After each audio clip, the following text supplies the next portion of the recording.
coucou tout le monde, j'espère que vous allez bien. On se retrouve dans une nouvelle vidéo qui s'est déroulée pendant le salon et je tourne l'intro après le salon. Est-ce que c'est logique? Pas du tout. Mais bon, j'ai complètement oublié de faire une intro et une outro à cette vidéo. Donc bienvenue sur le mur de chez moi. Voilà, vous avez compris, vous n'êtes pas au SLPJ quand j'introduis cette vidéo, mais j'espère que celle-ci vous plaira. Restez bien jusqu'à la fin car j'ai donné le micro à pas mal de personnes pour vous dire quelle est la lecture qui les a marqués pour cette année 2023. Et il y a pas mal de titres différents qui peuvent convenir à tout le monde et peut-être des livres qui vous feront envie au vu de leur explication. Je vous laisse, j'espère que la vidéo vous plaira, je vous fais des bisous et je vous dis à une prochaine vidéo pour ma part. Bye! Manon, Oui, quelle est ta lecture la plus marquante de cette année? Réfléchis pas trop. L'Étoile du soir. Pourquoi? Siècle Vallellement. J'ai pleuré et je viens juste de l'avoir en plus en dédicace. C'était ma meilleure dédicace du salon. Et un petit speech? Un petit speech. Oh, c'est en Inde, c'est poétique, c'est beau, c'est touchant et vous allez pleurer et c'est trop bien. Merci Manon. Merci à toi. Marine, quel est le livre qui t'a le plus marqué cette année? Waouh. C'est dur, hein. En bon ou en mal hein? Je sais pas. T'avais dit réponse du tac au tac, on n'y est pas du tout. C'est Elvira, je dirais. Que j'ai lu il y a pas très longtemps. Elle m'a vraiment marqué parce qu'on est sur une quête à mi-chemin entre sauver le monde et vraiment sur une quête de l'intime et de la construction de l'identité. Donc Elvira, c'est un roman de Tiefs et donc elle est reine, c'est pas ça son titre, mais en gros elle est reine d'un royaume sous les glaces. Suite à la découverte de sa stérilité, elle se fait assassiner. On lui envoie des assassins et elle s'échappe. Et du coup, c'est sa quête à mi-chemin entre qui elle est, comment est-ce qu'elle peut retrouver sa place dans le monde. Elle est très en lien avec des flux d'énergie et de magie liés à cet univers-là aussi, qui eux ne veulent pas du tout qu'elle abandonne son rôle en tant que chef spirituelle de son peuple.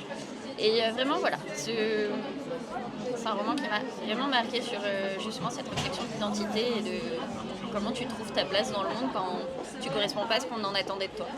Ok, merci. Lucie, quel livre t'a le plus marqué cette année? Guilde de Raven Kennedy, publié chez Hugo New Roman, dans la collection Romantaisie. Et c'est quoi le résumé? Allez, un petit speech. C'est la réécriture du conte du roi Midas, où on va suivre Oren qui est captive du roi Midas et on va suivre ses aventures. Et moi, ce que j'ai beaucoup aimé, c'est le tome 2. Et je ne peux pas vous en dire parce que sinon ça spoil et ça serait vraiment trop dommage. Merci. Quel est le livre qui t'a le plus marqué cette année? Il y en a beaucoup trop. Est-ce que je suis vraiment obligée de faire un choix? Oui, totalement. Tu es une personne ignoble, tu le sais. Oui. Allez, Voilà. Un seul, mais c'est pas possible. du tac au tac. C'est pas un livre, mais c'est le manuel des médocs. Ça marche ou pas? Non, ça marche pas. Oh. Mais c'est pas possible. Je peux même pas regarder. Attends, je prends une anti-sèche hein, parce qu'à un moment donné, anti-sèche qui marche pas parce que je capte pas. Je ne triche pas, je m'informe. C'est pas la même Année chose. 2023, attention. 2023, mais tu es horrible comme personnage. Ouais. Je dirais quand même que le pont des tempêtes, vraiment, c'est un... je suis désolée Mélanie, je t'aime beaucoup. Le pont des... comment ça? Parce que Mélanie... d'accord. Ce que j'allais dire, c'est du favoritisme à ce stade. C'est dingue. C'est dingue, on va rester sur le pont des tempêtes. De toute façon, c'est la tempête de ma vie, donc... Un petit voilà. speech. Un petit speech. C'est une jeune femme qui s'appelle je sais plus comment, super, ça commence bien. Lara, merci, j'ai des anti-sécheurs là-bas. Lara en fait est entraînée en tant que combattante depuis son plus jeune âge pour en fait essayer d'assassiner un gars du royaume voisin en fait. Et parce que ce royaume voisin en fait détient un truc qui est génial, c'est un pont qui permet de relier en fait les mondes entre eux. Donc c'est un pont commercial par lequel transitent plein de petites choses. Et Lara, en fait, son père veut en fait récupérer le pouvoir de l'autre royaume et donc du coup prendre le pouvoir du pont. Sauf que si tu veux savoir la suite, il faut le lire. Tu me donnes trop envie en vrai. Merci. Je t'en prie.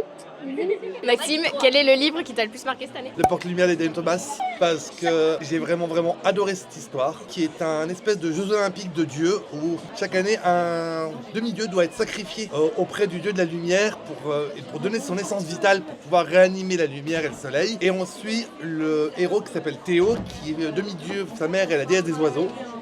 Et ce que j'ai beaucoup aimé, c'est que Théo est un héros trans, c'est-à-dire qu'il ne veut pas avoir ces ailes de femme dans le dos, qui sont le symbole normalement des gens de sexe féminin. Il les refuse parce que justement il veut conserver son identité masculine due à sa transition. Et ça va être toute cette quête d'identité, cette quête d'acceptation de lui-même, de compréhension de lui-même, tout en mélangeant un petit peu de romance, un petit peu d'Hunger Games, un petit peu de Percy Jackson, et tout ça avec des dieux amérindiens, donc Inca, Aztèques, etc. Et j'ai trouvé vraiment l'univers très intéressant, l'ensemble vraiment cool. J'ai adoré ce livre, et voilà, pour l'instant c'est vraiment mon coup de cœur de l'année. Merci. Pas de soucis. Quel est le livre qui t'a le plus marqué cette année? Je ne sais pas. Réfléchis pas. Allez, J'en sais rien. le premier qui te sort en Le tête. premier qui vient, j'en ai pas. Mais si. Non. Ta dernière lecture, genre, t'a marqué ou... Ah ben Absolu alors. Vas-y. Absolu tome 1 de Margot Dessen. Pourquoi? Un petit speech. Alors c'est une dystopie et j'aime beaucoup ce style. Ça m'a vraiment fait penser à Hunger Games. Et voilà, j'aime beaucoup le fait qu'on se batte, qu'on essaye de survivre. Ouais. Et la fin était incroyable. Donc du coup aujourd'hui je vais essayer d'acheter le tome 2 et de encore être en PLS à la fin du bouquin. Il y a des goodies. Oh oui, trop bien. Il y a des goodies. Voilà. Merci. Alors Mélanie, quel est le livre qui t'a le plus marqué cette année? Alors, du coup, le livre qui m'a marqué cette année, je dirais ma dernière lecture, qui est le dernier tome d'Un palais d'épines et de roses, Un palais de flammes d'argent, avec une Nesta qui est juste magistrale. Donc voilà, non, franchement, un gros coup de cœur, même si effectivement c'est du moins de 18, enfin, clairement, faut pas... Il y a beaucoup de scènes assez hautes, mais l'histoire, elle est juste dingue. Enfin, franchement, Nesta, c'est un de mes personnages préférés de la série, en fait. Tu peux speecher le premier tome ou pas? Alors attends. Du coup, on va suivre... alors, je sais jamais comment... Feira. Ouais, Feira. T'as lu les audios, toi aussi? Oui. Ah, tu sais comment c'est Feira. Arrête, tu vas me faire rire, elle. Donc, on va suivre Feira, qui est une jeune fille qui vit dans un village tout pauvre et tout. Comment j'ai pitché ça, sérieux? Avec une Élise à côté de Tu, toi. tu parles de quel livre déjà? Un palais d'épines et de roses. Ah, elle n'arrive pas à le résumer. Non, mais c'est chaud. Attends, le début, c'est chaud. D'accord. Encore. Est-ce que tu veux de l'aide? Vas-y. Feira habite dans une famille modeste dans un royaume où il y a des faillis qui sont mal vus. Et en fait, un jour, Feira tue un failli. En gros, c'est ça. Oui, c'est ça. Tout à fait. C'est très bien résumé. Et Nesta, du coup, c'est... Une de ses sœurs. Merci Mélanie. Mais de rien. C'est quoi le livre qui t'a le plus marqué sur l'année 2023?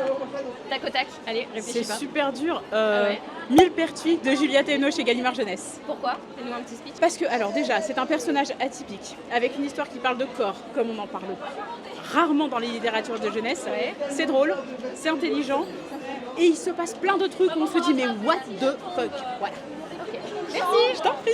C'est la deuxième prise qu'on fait. Non, Non, c'est pas du tout vrai. Marie, quel est le livre le plus marquant pour toi cette année? alors, heureusement, aujourd'hui, ce n'est pas ma surprise du coup. Alors, le dernier livre vraiment qui m'a bien marqué, dont je me souviens, c'est La rue qui nous sépare de Célia Samba. J'ai lu en poche et qui était vraiment très très chouette. J'ai pleuré, personne n'est étonné, n'est-ce Non, pas? personne. Oui. En fait, on aurait été étonné si j'avais pas pleuré. Ouais. Non, vu Tu l'as lu l'histoire, toi ouais. ou pas? Mais oui, je l'ai lu. T'as pleuré? Oui. On est d'accord. On est d'accord. Un petit speech. Alors, on va suivre, je sais plus leur nom, je suis nulle sur les noms. Noémia et Tristan. Mais en fait, je suis trop forte. Mais t'as vu? Donc on va suivre Noémia qui a 19 ans, qui est étudiante en droit et qui va croiser le chemin de Tristan, pas son chemin, pas du tout, le trottoir de Tristan, puisque Tristan a 21 ans et est SDF. Et du coup ça va être la confrontation de leurs deux mondes, parce qu'elle, elle vit, elle est aisée, ça va, financièrement parlant, elle est à l'aise. Et Tristan, lui, n'a pas d'argent. On ne sait pas au début comment il s'est retrouvé là. Et on va au fur et à mesure du roman apprendre leurs histoires. On va se rendre compte aussi que Noémia, bien qu'elle a l'air d'avoir une vie parfaite, elle a des casseroles, elle a un passé qui est très lourd aussi. Et on va avoir leur petite histoire d'amour et tu vas pleurer. Toi, tu vas pleurer.